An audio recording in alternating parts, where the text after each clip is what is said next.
Welcome to the HCI family of podcasts. We're your source for personal, professional, and organizational growth and development. We share our own original research, explore industry trends, and interview executives and thought leaders from across the globe. Join us for practitioner-oriented content around all things leadership, HR, talent management, organizational development, and change management. Maximize your personal and organizational potential with the HCI family of podcasts.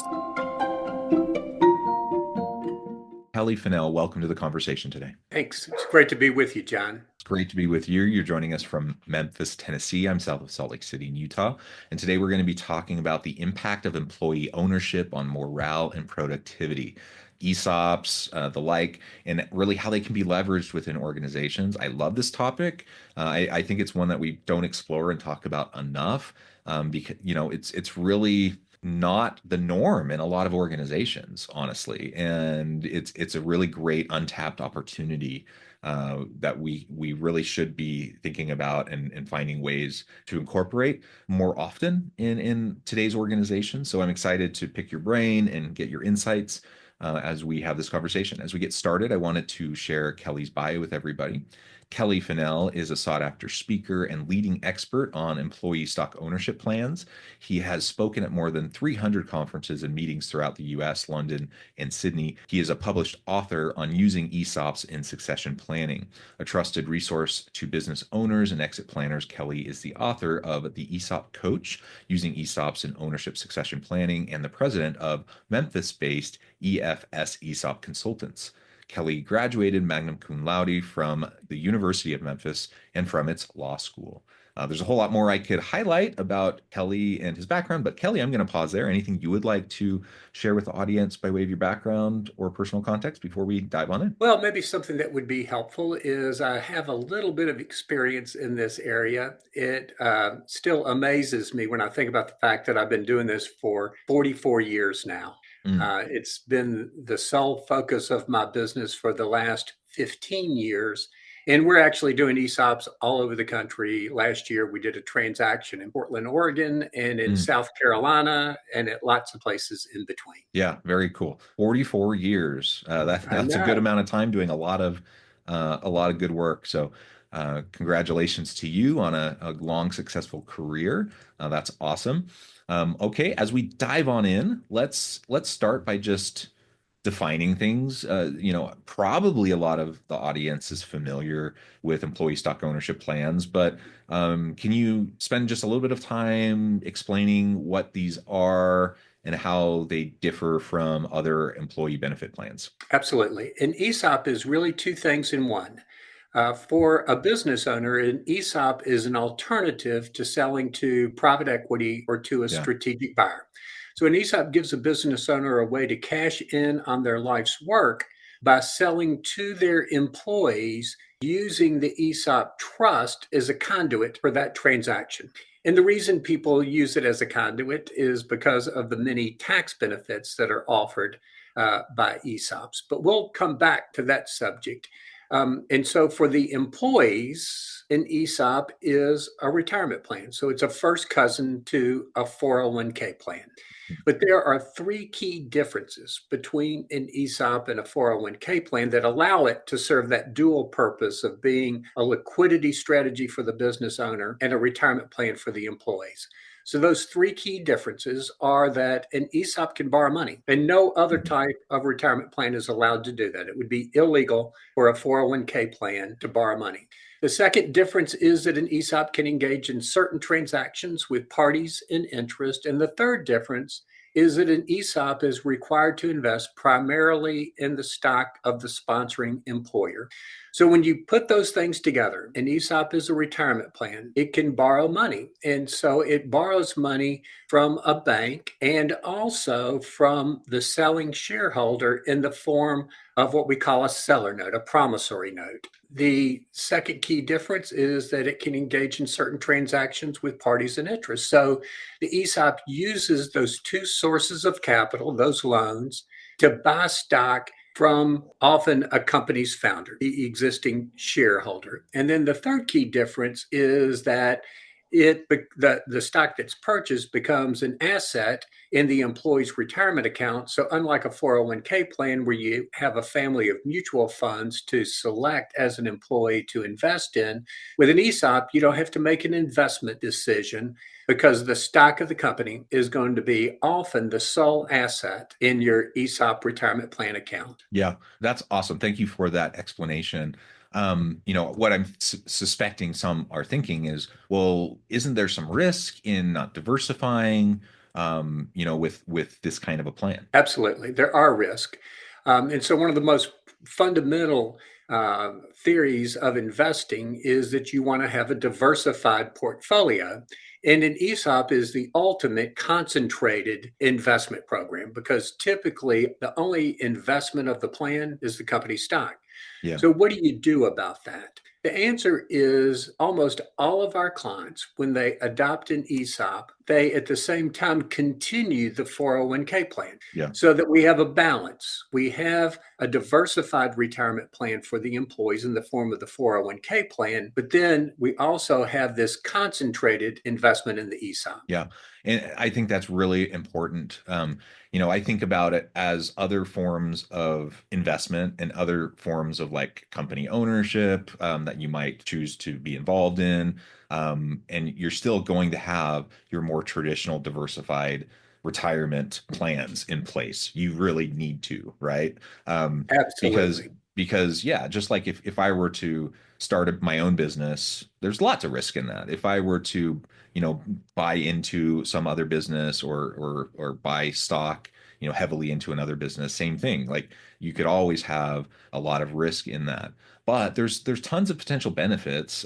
So let's talk about that. Let's talk about what ESOPs can do for the business. Like if someone's about to exit, an owner is looking towards succession planning and exiting, and they turn towards ESOPs, like what can that do for the organization in terms of culture, in terms of just the ownership mindset for the other employees? Yeah, culture is a key concept involved in most of our clients that are interested in doing an ESOP. So many times we'll have a business owner tell us that the key to the company's success is the culture that they've created and nurtured. And a wise business owner knows that if they sell to a third party, that third party might tell them that nothing's going to change. But the Right. reality of it is, if they've bought the business, they're going to make the decisions, and the target's culture is going to become the culture of the acquirer. And so wise business owners know that fact. And so, if a business owner wants to be sure that culture is going to be maintained and enhanced after their liquidity event, they can use an ESOP for that purpose because the people that control the company before the transaction are going to be the people that control it afterwards. And because of that, they're going to be able to maintain the culture. And because the employees are now going to have in their retirement plan account company stock, it's actually going to not only protect, but also enhance culture because now they're going to be the beneficiaries of the company's growth. The business owner is going to cash in, and then in the future, the employees are going to cash in. So all of the employees are in the same boat, rowing in the same direction to make the company as profitable as possible so that when they have a retirement or other distributable event, they get the maximum amount of money. Yeah, I think one of the really great cool things about this kind of an approach is, maintaining the culture that you had, as you mentioned, that's a really excellent benefit. Just, the idea of me working in an organization where I know that I have control over the success of the organization, that I'm part owner of that organization, I'm going to reap the benefits of ownership of that organization, that collectively we're all in it together towards the success of this organization. Like there's just something different about that, than being just like one of a bunch of employees. And what often happens in many organizations is there's kind of sometimes an us versus them mentality between employees and management and some of those types of things, right? But one of the cool things about different forms of employee ownership approaches within organizations, and ESOPs is one of them, is that you start to break that down because everyone is in it together, right? Everyone is part owner. Everyone wants to see the organization succeed. And whether you're a C-suite exec or you're, whoever, kind of lower rung employee, you all are part owners and you all have an invested interest. And it's just a different thing. Like so when you talk about culture, yes, you get to maintain the existing culture, but there's a different level of buy-in, to the culture and the success of the organization than I think that you're typically going to get in just kind of the run-of-the-mill types of employees that you typically have in, the average organization, right? Yep, that's exactly right. And that is not just theoretical. That has been proven out over and over again. One of the favorite topics of people who are getting a PhD in management is to study employee ownership and the impact that it has on productivity and the profitability of a company. So there are literally dozens of dissertations that have been written on this subject that quantitatively prove the theoretical assumption that you would make that when employees become partners, the companies fare better. And Yeah. so that is now a provable fact. Yeah, which is super cool, and it's always fun when you can put some data behind it. But it also just theoretically makes common sense, right? Like anyone just Absolutely. sitting here listening to it is like, well, duh, of course. And now we have data to go behind it to support it, and so lots of benefits for the business owner who's selling, who's exiting, who thinking about succession planning. Lots of benefits for the organization as a whole. Lots of benefits for the employees who are able to buy in, as a secondary option towards, their own investing and retirement. I also just think as an employee, how cool is it for me to be able to have a piece of the business, like to just be able to have this option to be able to buy into it. Like, I just think that's cool, to have that option. And that's not something that everyone gets. And in Yeah. fact, it's fairly And the rare. great thing is that the buy-in, the cost of employee ownership is borne by the company, not Right. by the employees. So with a 401k plan, another key difference between it and an ESOP is with a 401k plan, employees contribute their own money and often get a match. With an ESOP, there are no employee contributions. The company funds the entire thing with a big helping hand from Uncle Sam. So I'd mentioned earlier that there are great tax benefits associated with an ESOP. And one of the key benefits is that if you have a 100% ESOP owned S corporation, and now about 80% of the new ESOP transactions that are done are for 100% ESOP owned S corporations. And if you have that situation, then after the transaction, the company operates tax free. So we can have a for profit business that's taxed like a church or a synagogue. No tax on the company's income at the company level because it's a flow through entity, it's an S Corp. And no tax at the shareholder level because our only shareholder is going to be the ESOP trustee. And like a 401k plan trustee, the ESOP trustee is tax exempt. So many people realize that at the end of the year, they get financial reporting on all of their investment accounts except one, and that's their 401k account. You don't get tax reporting on that. That grows on a tax deferred basis. And the reason is employees don't own their 401k account. They assume that they do, but legally, they don't. That account is owned for their benefit by the 401k trustee, and they don't get tax reporting because that trustee is tax exempt. So the same thing with an ESOP. And so Uncle Sam is going to provide a 40% tax subsidy for the company to share ownership with its employees because Congress feels that that is a very worthy goal. Yeah, I mean, all those tax benefits are pretty cool, Yes, as you absolutely. as you mentioned. Um, let's talk about some of the best practices around fostering a positive ownership culture within a company. So let's say we're going about this process of establishing an ESOP. We decide, yeah, this is a good idea. We're going to do it. We're going to set this up. Let's talk about some of the best practices. Well, employees are only going to appreciate the ESOP to the extent that they understand it. Sure. And Yeah. so having a robust communication process is critical for ESOP companies and is a very necessary best practice.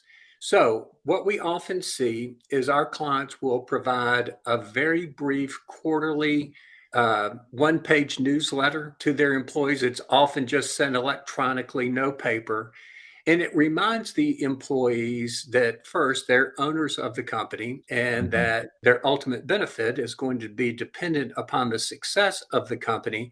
And then we often break down one of the rules or regulations that are involved in the ESOP so that they can begin to understand the plan better. So we do that quarterly. And then we always have an annual meeting where we talk to them about the plan, answer their questions, and at the end of the meeting, distribute their annual statement that shows how much stock was in their account at the beginning of the year, how much was contributed during the year, how much is in their account at the end of the year, and the value per share and the total value of their account. And so that dynamic of constantly communicating and reinforcing the benefit of the ESOP is a critical best practice. Yeah. And I mean, frankly, organizations need to do a better job. I mean, almost all organizations need to do a better job of explaining benefits to their employees, regardless of what benefits we're talking about. Yes. And so that's a challenge and a problem for most organizations that I've seen. And so, especially if you're talking about something like this, that's less common, not as many people are familiar with, you're going to have to really go out of your way to over communicate it. If people are going to even really understand and be aware of the implications, and if you're going to leverage the motivational value of it, if you're going to be able to leverage the cultural value of it, you're going to have to go out of your way to over communicate it. So I appreciate you highlighting that. I don't think it can be overstated, how Well, and I important think that is. And I think you make an excellent point, John, about companies not communicating their benefits effectively. And so, what we encourage clients to do is to have a benefits afternoon once a year. Yeah. And so, they have someone come in and talk about their health and welfare plan, and the ESOP and their 401k all in one afternoon so that the employees can understand that the company often is spending 30% of the employee's compensation in addition to their salary and bonus to provide Yeah. these very valuable benefits to them. Yeah, yeah, absolutely. So let's double down, make sure that we're really committed to openness, transparency, open communication, leverage the benefits of that motivation, the morale, the culture components that are huge, research-backed benefits of doing employee stock ownership plans. If not, we're missing out, right? We're just not fully Absolutely. leveraging those benefits. Well, where can people go to find out more about this? Again, I think a lot of people probably might, they might be vaguely aware, kind of understand, but for many, this conversation might be one of the first times they've really heard more about it. So where can people go to find out more? Well, you can go to some websites. So, our website has a wealth of just educational information. That is www.execfin.com.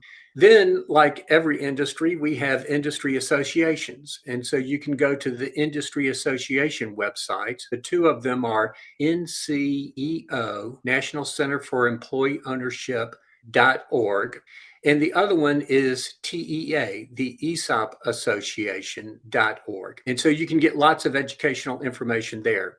You also can order my book, which is available on Amazon and is the only book on the market that is written for business owners about Mm, ESOP. So it explains what an ESOP is in common language and has half a dozen case studies because I think business owners oftentimes learn best from stories. And so these are actual client case studies where the names have been changed. awesome, awesome.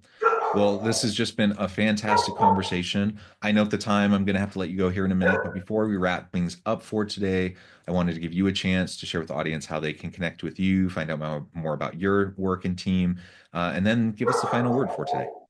Well, you can go to our website and find my email address there, which is kfin@execfin.com. So KFIN at EXEC.com. You'll also find our phone numbers there, me and my partner. And so you're welcome to contact us either by email or by phone. Awesome. Awesome. Thank you so much, Kelly. It's been a real pleasure. I encourage the audience to reach out, to get connected, find out more about what Kelly and his team can do for you. And as always, I hope everyone can stay healthy and safe, that you can find meaning and purpose at work each and every day. And I hope you all have a great week.